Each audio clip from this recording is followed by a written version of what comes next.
Bagaimana caranya memenuhi kebutuhan manusia? Dalam ilmu ekonomi, kebutuhan manusia dipenuhi atau dipuaskan oleh benda.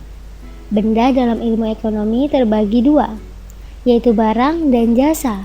Dalam hal pemuasan kebutuhan manusia, ini terbagi lagi dalam beberapa hal. Pembagiannya berdasarkan pertama, cara mendapatkannya. Dalam ilmu ekonomi yang dimaksud cara mendapatkannya itu ada yang namanya benda ekonomi dan satu lagi benda bebas. Benda ekonomi ini butuh pengorbanan. Pengorbanannya dalam bentuk apa? Ada macam-macam. Bisa dalam bentuk uang, dalam bentuk tenaga. Contoh, jika ingin makan, ini untuk memenuhi kebutuhan untuk pangan. Ketika kita ke kantin untuk makan, kita tentu harus membayar makanan tersebut. Jadi pengorbanannya di situ adalah uang. Tapi misalkan kamu ke teman kamu, kamu lihat teman kamu memakai baju yang bagus, tapi baju tersebut kekecilan.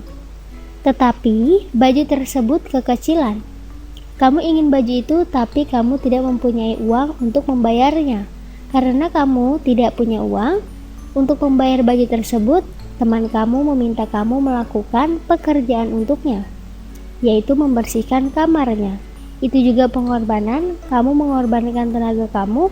Kalau benda bebas tidak butuh pengorbanan, intinya gratis.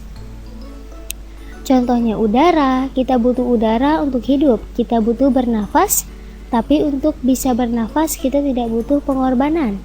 Air di laut tidak ada yang menyuruh kita membayar. Kalau kita mau ambil